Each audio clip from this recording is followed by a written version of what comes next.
ایک گاؤں میں چیتا آتا، کمزوروں کی جھونپڑیوں سے ان کے کسی نہ کسی معصوم بچے کو اٹھا کر لے جاتا۔ اس گاؤں کے سارے طاقتور مل کر کمزوروں کی مالی مدد بھی کرتے اور دوسروں میں بھی مدد کا جذبہ پیدا کرنے کا بہانہ بنا بنا کر اپنی مدد کی تشہیر دور دور تک کرتے بھی رہتے۔ عبادت گاہوں میں اجتماعی توبہ کا انتظام بھی کروایا جاتا۔ جب بھی کسی طاقتور سے پوچھا جاتا کہ چیتے کو پکڑنے کی کوشش کیوں نہیں کی جاتی تو وہ کہتا، جناب کوشش تو بہت کرتے ہیں، رات میں گاؤں کے چاروں طرف پہرا بھی بٹھاتے ہیں، مگر شاید یہ ہمارے اعمال کی سزا ہے، گناہ بہت بڑھ گئے ہیں، دعا کریں کہ مالک کائنات ہم پر رحم فرمائے۔ کمزوروں کو سکھایا جاتا کہ سب مل کر اپنے گناہوں سے توبہ کرو اور دعا کرو کہ چیتا مر جائے یا وہ ہماری بستی سے ہی کہیں دور چلا جائے۔ سب دعائیں کرتے رہتے مگر کوئی دعا قبول نہ ہوئی۔ چیتے کے منہ کو بچوں کے خون کی صورت ایک آسان شکار کرنے کا چسکا لگ چکا تھا۔ پھر ایک دن مالک کائنات کے حکم سے اس کمزور انسان کا بچہ چیتا اٹھا کر لے گیا جسے مالک کائنات نے دعا کرنے کا سلیقہ سکھایا تھا۔ اسی انسان نے ہاتھ اٹھائے، آسمان کی طرف روتی ہوئی آنکھوں سے دیکھا اور کہا، اے وہ ذات کہ جس نے سب کچھ تخلیق کیا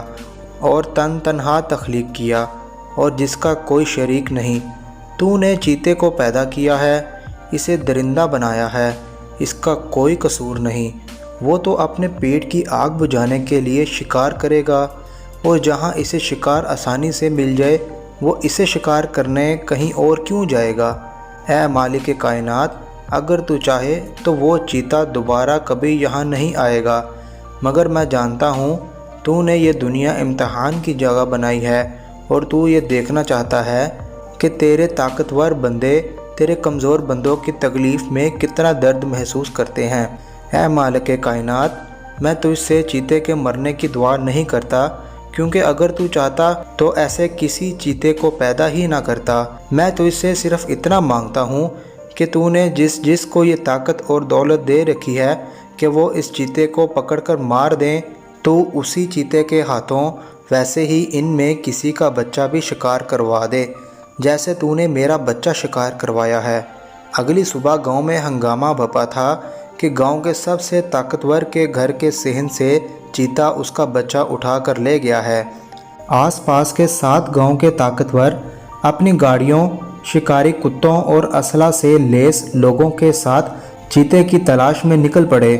سب کی زبان پر ایک ہی جملہ تھا کہ اب اس چیتے کی ہمت بہت بڑھ گئی ہے، یہ کمزور جھونپڑیوں کو چھوڑ کر اونچی حویلیوں کی دیواریں پھلانگنے لگا ہے۔ درجنوں شکاری کتوں نے کچھ ہی دیر میں چیتا ڈھونڈ نکالا، اسے مار دیا گیا۔ اس کی لاش کو گاؤں کے بیچوں بیچ لٹکا کر گولیاں برسائی گئیں۔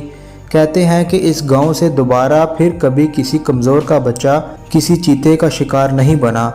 آج کتنے سال گزر چکے ہیں، اس گاؤں کے داخلی راستے پر اس طاقتور گاؤں والے کے چیتے کا شکار ہونے والے بچے کے نام کی ایک بہت بڑی پتھر کی یادگار بنائی گئی ہے، جس پر لکھا گیا ہے کہ جان باز شہید جس کے خون کی برکت سے رب العالمین نے گاؤں والوں کو ایک خونی درندے سے نجات دی۔ دور دور کے گاؤں سے لوگ اس طاقتور کے بچے کی ماں سے اپنی مشکلوں کے لیے دعائیں کروانے آتے ہیں، کیونکہ سب کا ماننا یہ ہے کہ گاؤں سے بچے تو بڑے گناہ گاروں کے بھی اٹھائے گئے، مگر آخرکار دعا ایک نیک دل ممتا کی مورت کی ہی قبول ہوئی اور سب کو اس عذاب سے نجات مل گئی۔